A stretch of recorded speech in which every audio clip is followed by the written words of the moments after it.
Morning, folks. Welcome to another episode of Loui Answers Your Questions.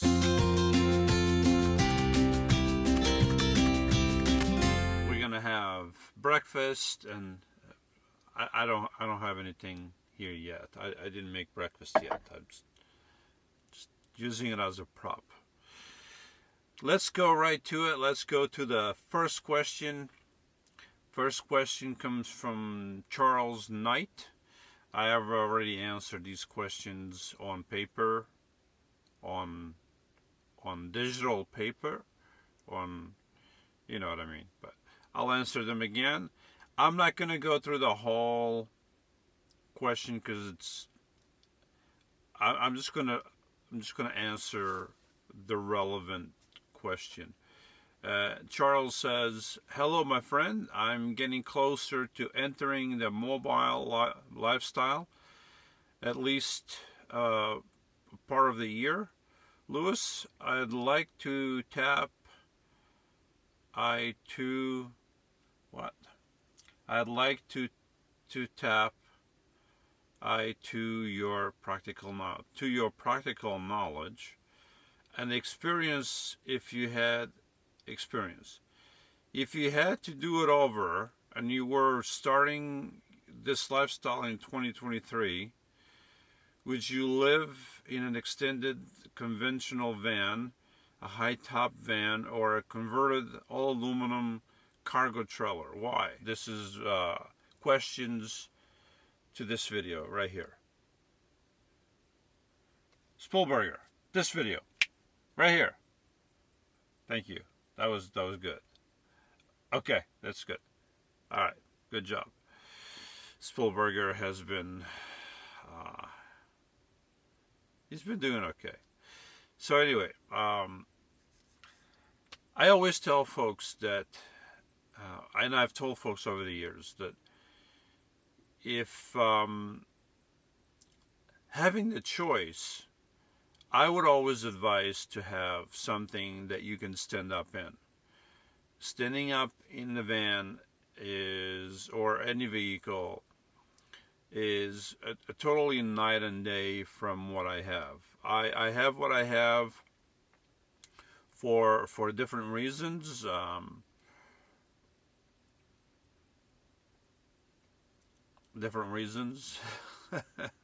It's early in the morning, folks. I didn't even make my breakfast yet. Trying to make this here. Spielberger said, "All right, we're gonna get up. Before you make breakfast, we gotta make answers with Loui." I'm trying my best here. So standing up in the vehicle is much different. You know, if I could stand up here, if I can get up from my bed and stand up and walk 5 or 6 paces this way and come to the counter and cook standing up, make my breakfast, stretch my back, just stretch my legs a little bit. It's night and day. You stand up, maybe you have a little table, you go and sit down at the table. You don't have to go back to your bed, and you don't have to sit like I do here. Because I only have 2 choices, sit or lay down. That's it. So having the choice, and of course it depends on your situation. With me, when I bought my van, I really wanted a high top van. I based all my plans on a Mercedes Sprinter. I even got a loan for the van. Based on the Sprinter. I had to say, where I had to ask. They asked. I had to answer. What are you looking for? What are you looking to buy? And I had to stipulate that I was buying a Mercedes Sprinter, and that's what I got the loan for. And then, good thing I didn't buy the Sprinter, because I came to realize the Mercedes Sprinter was going to be a money pit. Very limited mechanics around the country. You got to have a qualified diesel mechanic to work on them. And of course, you can go to anybody that you want, but then you can run into all kinds of problems. But I soon realized that I wasn't going to buy the Sprinter. The ProMaster, I looked at them and I thought it was mostly a foreign vehicle. A friend of mine says that it's not, but that's what I thought it was, and I didn't want to run into the same problems that I was running with going to run into with a Mercedes. So then I thought maybe I'll buy the new Ford that was just going to come out. And I waited and the Ford, I forget what it's called. The Ford, it's under my tongue. I can't remember. Did I mention it's early in the morning? I'll have my coffee. You know what I'm talking about. It's the new Ford vans, high top. They came out in 2014 when I bought my van, but not before I bought my van. And I was waiting for the Ford to come out, and I was waiting, and I found like, okay, I can't wait anymore. I'm just going to buy the best van, the most reliable van that's on the market, which was the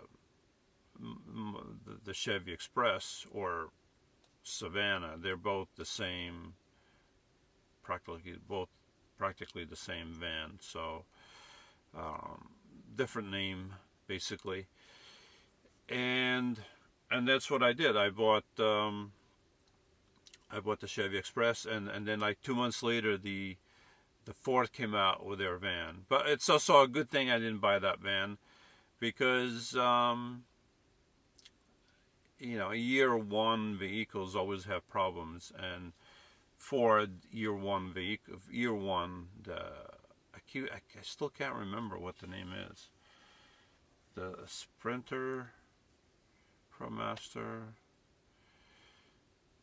Ford, something. I can't remember. I know. It's under my tongue. I just can't remember. So they always have problems, and they had problems. So now it's been about 8 years. So I'm sure they resolved a lot of those problems. But yeah, or a cargo trailer. I also thought of getting a box van. Box van was another one of my ideas, but then I thought the box van is going to be, it's not going to be as stealthy as just a regular cargo van. I thought the box van would stand out too much, and maybe I still do if I want to like do what work in the summer and stealth camp. Then I don't know. Maybe not as much as I thought in 2014, but a box van is something that I may still get in the future, because it gives you a lot of room, and stealth will not be a problem. I won't care about stealth as much, so it is what it is. Yeah, a cargo and just a cargo trailer. Yeah, you can get a cargo. You can turn a cargo trailer into a nice home on wheels. So basically, it comes down to what can you afford, and what's the right word? What can you afford, and what do you want to do with it? What do you want to do you don't care that if it's stealthy? Do you going to live in cities and try to be stealthy? I mean, if you're going to be living in a city and trying to be stealthy, obviously a cargo trailer is not going to work out for you, and so yeah, it all depends. It depends on a lot of situations, and it depends, I think, primarily on your personal needs, anyone's personal needs. So, and this short answer has become quite long. So let me get through the other ones quite quickly, because I don't want to make this a 30-minute video, right, Spielberger? Just about 10 minutes. About 10 minutes. It's already past 10 minutes, it says, but it is what it is. Next question comes from Yvonne. Is this? Yeah, from Yvonne Cusworth, and she has two questions in. She has two things in one. She says, I have to read both comments, otherwise you don't understand. She says, "Hey Loui, we love your Jesus T-shirt." And then she says also below that same comment, "Please, we want to purchase one exactly the same. Where do we get 1, 2, or 3 or 4? These T-shirts I designed them myself, and they're right below the video description. I have a direct link. I don't know what happened. YouTube has removed the link to my spring store. I don't know why they did that.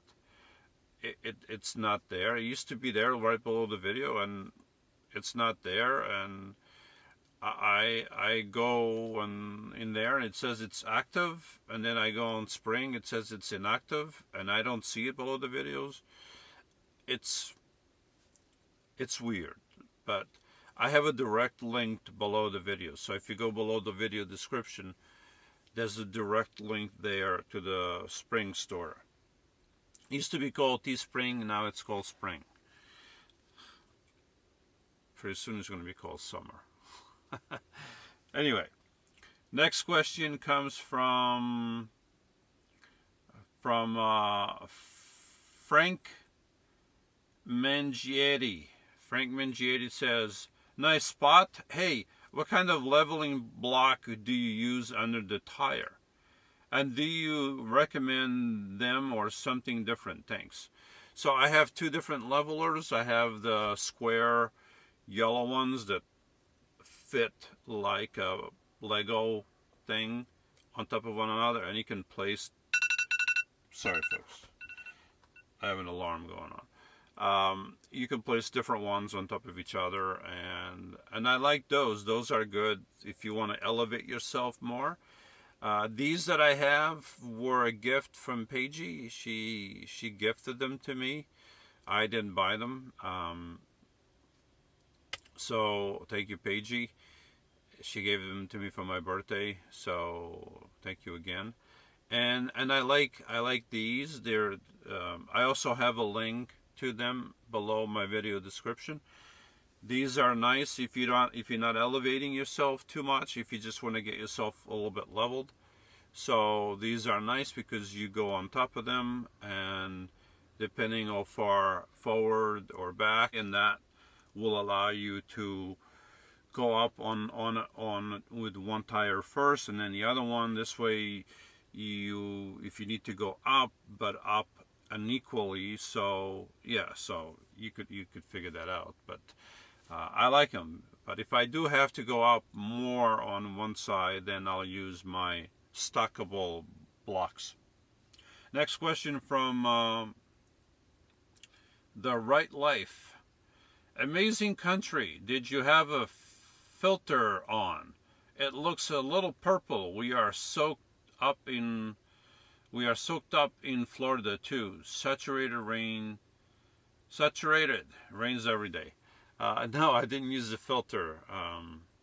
So it could be from your viewing device. I did not. But everything is very mossy, very green, very million different shades of green. So maybe that's what you're getting. Next question comes from Barb Clayman. Stupid question. How come you have such sweet friends? Scenery is so beautiful. Take care, Lewis and Paigey. Be careful on those slippery slopes. I hope the sun shines through so you can start the fire. Me too. I hope I can start the fire. Anyway,